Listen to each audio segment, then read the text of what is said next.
అద్గాంలోని ప్రాథమిక ఉన్నత పాఠశాలలోకి వచ్చాము. మరి సందర్శించడం జరిగింది. ఇక్కడ మరి చూస్తున్నట్లు పురాతనమైన బడి ఉంది, మరి నిర్మాణం ఉంది. అది ఎప్పుడు కూలుతుందో ఎప్పుడు పడుతుందో తెలియని పరిస్థితి. ఒకసారి విజువల్స్లో చూద్దామండి ఆ యొక్క బడిని. మరి మన మధ్యలో హెచ్ఎం గారు, ఉపాధ్యాయులు ఉన్నారు. వారు ఎన్ని మార్లు డిఓ గారికి విన్నపించుకున్నారు, మరి వారి మాటల్లో తెలుసుకుందాము. మండల పరిషత్ ప్రాథమిక ఉన్నత పాఠశాల అద్గాం. మరి మా పాఠశాలలో 1 నుంచి 7వ తరగతి వరకు ఉంది. మరి ఇక్కడ 78 మంది విద్యార్థులు అంటే బాలురు మరియు 52 మంది బాలికలు, మొత్తం 130 మంది విద్యార్థులు గలరు. కావున మా పాఠశాలలో అంటే ఇక్కడ చాలా పురాతనమైనటువంటిది అంటే బిల్డింగ్ ఉంది. మరి ఆ బిల్డింగు చాలా శిథిలావస్థలో ఉంది, ఎప్పుడు కూలిపోతుందో కూడా తెలియదు. మరి దాని గురించి మా పాఠశాల తరఫున మరియు విద్యా కమిటీ చైర్మన్ మరియు సర్పంచ్, ఉప సర్పంచ్ మరియు కోఆప్షన్ మెంబర్ల సహాయంతో మరి డిఓ గారికి విన్నవించడం జరిగింది. వారు కూడా డిఓ గారికి అప్లికేషన్ ఇవ్వడం జరిగింది. కావున మీరు ఇకనైనా కానీ మాకు త్వరలో ఈ బిల్డింగ్ను కొత్తగా శాంక్షన్ చేయాలని కోరుతున్నాము. మరి V3 ద్వారా మీకు విన్నవించుకుంటున్నాము సాధ్యమైనంత త్వరలో. ఎందుకంటే మాకు విద్యార్థులకు చాలా ఇబ్బందిగా ఉంది. తరగతులు బయట వరండాలో కూర్చోబెట్టవలసి వస్తుంది. కావున మీరు సాధ్యమైనంత త్వరలో ఈ బిల్డింగ్ను శాంక్షన్ చేయాలని కోరుతున్నాము.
V3 న్యూస్ ఛానల్ నిర్వహించు మన ఊరు మన సర్పంచ్ కార్యక్రమానికి స్వాగతం సుస్వాగతము.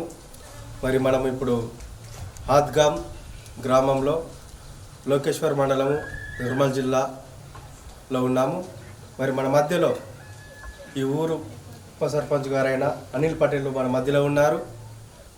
మరి ఆయన అడిగి ఈ యొక్క ఊరి యొక్క అభివృద్ధి పనులు కానీ కొన్ని ఆయన మాటలు తెలుసుకుందాము.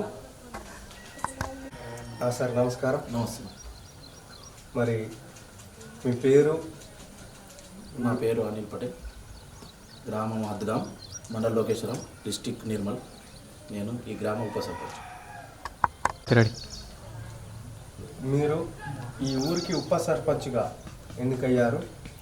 ఈ ఊరు ఉప సర్పంచ్గా ఎన్నిక కాకముందు మీరు గతంలో ఎలాంటి పనులు ఊరి అభివృద్ధిలో మీరు తోడ్పడ్డారు?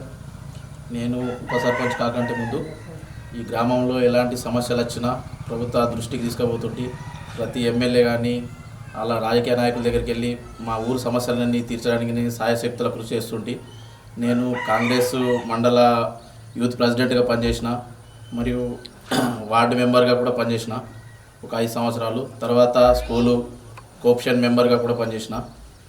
ఒకసారి సర్పంచ్గా నిలబడి ఓడిపోవడం జరిగింది. ఈ దఫ నేను యూనియన్మస్గా ఉప సర్పంచ్గా ఎన్నుకోవడం జరిగింది. ఈ గ్రామంలో ఏమి అభివృద్ధి పనులు చేయవచ్చు, లేక గత సర్పంచులు ఎంతవరకు పనులు చేశారు, ఇంకా ఏమి చెయ్యాలా? గత సర్పంచులు ఆయనకు తోచిన కాడికి చేసిండ్లు. ఏమంటే పెన్షన్లు చేసిండ్లు, కొంచెం సైడ్ డ్రైన్స్ కొంచెం చేసిండ్లు. ఇంకా మిగిలిన సైడ్ డ్రైన్స్ కానీ మా యొక్క గ్రామము రిహాబిటేషన్ విలేజ్, మాకు పోచంపాట్ రిహాబిటేషన్ విలేజ్ ఇంకా బాగా అభివృద్ధి చెందాలి. మా గ్రామము సైడ్ డ్రైన్స్ బాగా లేవు, మురికి కాలువలు బాగా అధ్వానంగా ఉన్నాయి మా గ్రామంలో. మరియు సీసీ రోడ్లు లేవు. సీసీ రోడ్లు అప్పుడెప్పుడు 15 సంవత్సరాల కింద వేసినాయి, అన్నీ చెడిపోయినాయి. సీసీ రోడ్లు కావాలా. మరియు మా గ్రామంలో శ్మశాన వాటిక లేదు, ఆ శ్మశాన వాటిక ఒకటి కావాలా. మరియు మా గ్రామంలో బాగా అభివృద్ధి బాగా నోచుకోలేదు. మారుమూల గ్రామము, మా గ్రామంకి రవాణా సౌకర్యం లేదు. బస్సు కోసం మేము ఎమ్మెల్యే దగ్గరికి కానీ మా డిఎం దగ్గరికి వెళ్ళినా కానీ ఇప్పటిదాకా మా బస్సు సౌకర్యం ఇవ్వక మా ప్రజలందరూ బాగా ఇబ్బంది పడుతున్నారు. ఇవన్నీ మన ప్రభుత్వ దృష్టికి పోయి ఇవన్నీ సాల్వ్ చేయాలని కోరుకుంటున్నాం. సార్, మీ గ్రామంలో ప్రధానంగా ఏమేమి సమస్యలు ఉన్నాయి? సార్, మా గ్రామంలో ప్రధానంగా మాకు ఒక బస్ సెంటర్ లేదు, ఎక్కడ ఉండాలన్నా మాకు ప్లస్ లేదు. మరియు మా గ్రామంలో శుద్ధవాగు కెనాల్ వచ్చింది, కానీ దాన్ని నిరుపయోగంగా ఉన్నది. ఇలా 10 సంవత్సరాల నుంచి మా భూములు పోయి మేము కెనాళ్లకు జాగాలు ఇచ్చినా కానీ ఒక్క ఎకరం కూడా మేము తడవలేకపోయినాం. దాన్ని పెద్ద సమస్య సార్. మేము ఎంత ప్రభుత్వాల దృష్టికి ప్రభుత్వాలు మారినాయి కానీ మా రాతలు మారతలేవు అన్నట్టు. ఈ శుద్ధవాగు కెనాల్ ఉంది అని మాకు లిఫ్ట్ కూడా 3 కిలోమీటర్ల దూరం ఉన్నది, కానీ లిఫ్ట్ ఇరిగేషన్ కూడా రాలేదు శుద్ధవాగు చేయబట్టి. కానీ మాకు అలా నీళ్ళేమో వస్తలేవు. ఇంకోటి సిట్ లైట్ సార్, ఈ 24 గంటలు అది కాలుతూనే ఉంటాయి సార్ లైట్లు. మేము ఎన్నిసార్లు పెట్టినా అవి షార్ట్ అవుతుంటున్నాయి. కానీ ప్రభుత్వ దృష్టికి పోయి దానికి నానా బటన్ పెడదామన్నా ఎవరు కరెంట్ డిపార్ట్మెంట్ పట్టించుకుంటలేదు. ఇవన్నీ సమస్యలు మాకు ప్రధాన సమస్యలు ఉన్నాయి సార్. మరియు మా గ్రామంలో మిషన్ భాగీరథ ఉన్నది సార్, అవన్నీ లీకేజ్ ఉన్నాయి. కానీ ఎన్నిసార్లు చెప్పినా అలాంటిది ఏం ఆ లీకేజ్ని పూడ్చలేదు. మా గ్రామానికి నీళ్ళు అందుతలేవు. డ్రింకింగ్ వాటర్ సమస్య బాగున్నది సార్ మాకు. ఈ డ్రింకింగ్ వాటర్ మాకు 2 కిలోమీటర్ల పైప్ లైన్ పెట్టి మేము బోరు మా సొంత డబ్బులతోటి బోర్ వేసుకున్నాము, విలేజ్కి వాటర్ తీసుకున్నాము. అయినా దాని సమస్య బాగున్నది సార్, ప్రతిరోజు చెడిపోతున్నది. అందుకోసం మా సర్పంచ్ దాని మీద బాగా ఇచ్చేసి ఆయన సొంత డబ్బులతోటి కూడా చేస్తున్నారు సార్. ఈ గ్రామంలో పెన్షన్ అర్హులైన వారికి ప్రతి ఒక్కరికి పెన్షన్ సక్రమంగా అందుతుందా, లేకుంటే అందని వారికి ఎలాంటి మీరు చొరవ తీసుకొని అందేలా మీరు ప్రయత్నాలు చేస్తున్నారు? సార్, మా గ్రామంలో పెన్షన్ దాదాపు అందరికీ అందుతున్నాయి, సక్రమంగా నెల నెల డబ్బులు వస్తున్నాయి. కాకపోతే ఇంకా ప్రభుత్వము 57 సంవత్సరాల కానీ కొందరు ఇంకా ఉన్నారు సార్. ఇంకా బీడీ పెన్షన్స్ కూడా, ఆసరా పెన్షన్ కూడా ఉండిపోయినాయి సార్. కొన్ని వికలాంగులవి కూడా ఉన్నాయి, అవి రాలేదు సార్. వాళ్ళ దగ్గరికి వెళ్ళి అందరి దగ్గరికి ఆధార్ కార్డు అవి తీసుకొని మేము మండల ఆఫీస్లో అప్లై చేయడం కూడా జరిగింది. వాళ్ళకి వచ్చేదందుకు మేము మా సాయశక్తులు కృషి చేస్తాం. మరి మీ గ్రామంలో యువతకు ఆట స్థలాలు కానీ గ్రంథాలయములు కానీ ఉన్నాయా, లేకుంటే ఏర్పాటు చేయడానికి ఎలాంటి నిర్ణయాలు తీసుకుంటున్నారు? సార్, మా గ్రామంలో ఆట స్థలం ఏం లేదు సార్. మా దగ్గర గ్రంథాలయం ఏర్పాటు చేసేందుకు మొన్ననే మేము గ్రామ సభలో మేము అనుకున్నాం గ్రంథాలయం ఏర్పాటు చేద్దామని. మా యువతతోటి అందరితోటి మాట్లాడి మాది ఒక ఆదర్శ గ్రామము, మంచి విచారాలు ఉన్న గ్రామము, మేము గ్రంథాలయం ఏర్పాటు చేయడానికి మా సాయశక్తుల కృషి చేస్తాం. మరి మన తెలంగాణ రాష్ట్ర ప్రభుత్వము కొన్ని కోట్ల రూపాయలు హరితహారంకి ఖర్చు పెడుతుంది. మరి కొన్ని వేల మొక్కలు నాటించడానికి, మన ఊరు పచ్చదనంగా ఉండటానికి, వర్షాలు కురవటానికి అనేక సదుపాయాలు, మౌలిక సదుపాయాలు కలగటానికి ప్రభుత్వం ఎన్నో వేల కోట్లు ఖర్చు పెట్టి మరి హరితహారాన్ని తీసుకొచ్చింది. మరి మీ ఊర్లో హరితహార కార్యక్రమము, మొక్కలు ఎంతవరకు మీరు నాటినారు? సార్, హరితహారాల భాగంగా మేము ఇక్కడ మా టెంపుల్ పక్కకు ఒక 2000 మొక్కలు నాటినాం సార్. మళ్ళీ పొట్టిపల్లి అద్గాం రోడ్డుకు ఇరువైపులా మేము ఒక 1000 మొక్కల దాకా నాటినాం. మరియు ప్రతి ఇంటికి మేము ఒక 2 మొక్కలు ఇచ్చి వాళ్ళకు స్వచ్ఛ భారత్ కింద మేము వాళ్ళకు ఒక ప్రతి దుకాణం దగ్గర స్వచ్ఛ భారత్ కింద మన డస్ట్బిన్లు కూడా ఇచ్చినాం సార్, మా గ్రామ పంచాయతీ తరపు నుంచి. సో మా ఊరు బాగా స్వచ్ఛతగా ఉండాలని, చెట్లు నాటాలని, ఎందుకంటే గవర్నమెంట్ మనకు ప్రభుత్వం ఇన్ని విధాల మనకు సాయంతో మొక్కలు ఇస్తున్నది.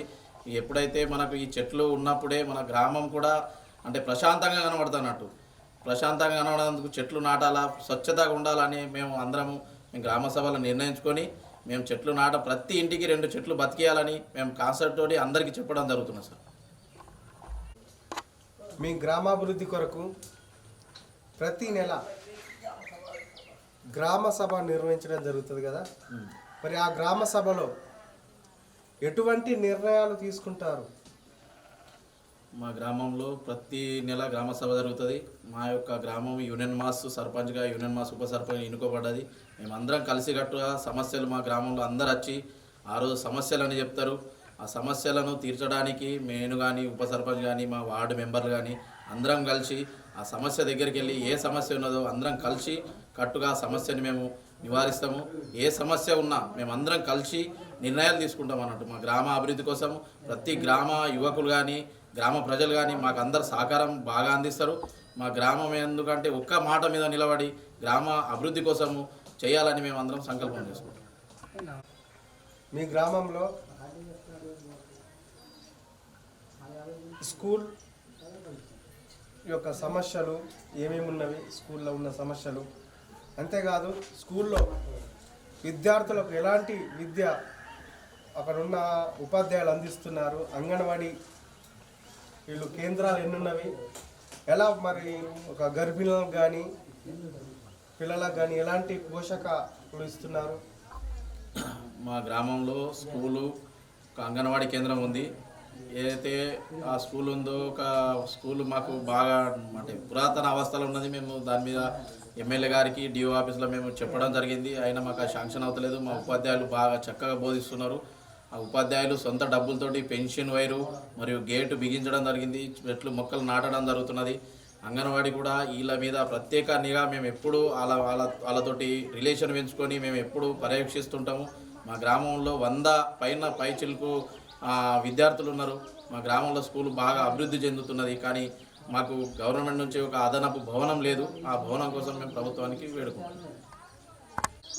మీ గ్రామంలో V3 న్యూస్ టీము వేదికగా ఈ గ్రామ ప్రజలకు మీరేం చెప్పాలనుకుంటున్నారు?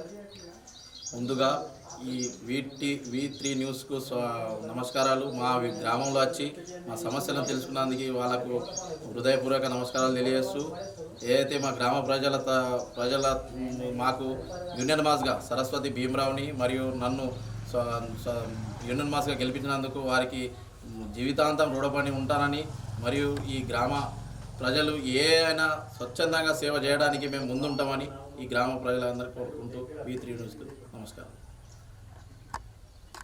సర్పంచ్ గారు, మీ యొక్క అమూల్యమైన సమయాన్ని మాకు ఇచ్చినందుకు V3 న్యూస్ తరపున ధన్యవాదాలు.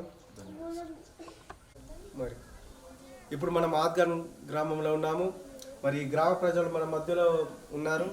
ఈ గ్రామంలో సర్పంచును, ఉప సర్పంచును యూనియన్స్గా ఎన్నిక చేయబడ్డారు కాబట్టి మరి ఎటువంటి నమ్మకంతో వారిని యూనియన్స్గా నిలబెట్టుకున్నారో మరి వారి మాటల్లో అడుగుదాము. సార్, మీ ఊర్లో మీ సర్పంచ్ను, ఉప సర్పంచ్ను యూనియన్స్గా ఎన్నిక చేసుకున్నారు కదా, మరి ఏ నమ్మకంతో ఎలాంటి సేవలు మీకు అందిస్తారని వారిని యూనియన్స్గా మీరు ఎన్నుకున్నారు? అంతకుముందు మాకు గ్రామానికి అంతకుముందు కూడా సర్పంచ్ చేసిండు సరస్వతి భీమరావు గారు. ఆ తర్వాత కొత్తగా జీపీ సాధుగాం ఉండే అందుకు డివైడ్ అయింది. అలా ఏకాగ్రంగా ఊరంతా కూడి మాకు ఎలాంటి సేవలు కూడా అందుకుంటారు. డ్రైనేజ్ కానీ ఏదైనా ఏ కష్టాలు వచ్చినా మా నుంచి లొల్లులైన ఎక్కడి నుంచి పోలీస్ స్టేషన్ కానీ ఎక్కడ బాగు ఏ సమస్యలు అయినా వెళ్ళే పెద్దలు సర్పంచ్ ఉప సర్పంచ్ కూర్చుంది ఏదైనా సమస్యలు ఇక్కడిని గ్రామ పెద్దలు ఇక్కడనే చేస్తారని గెలిపించుకున్నాను.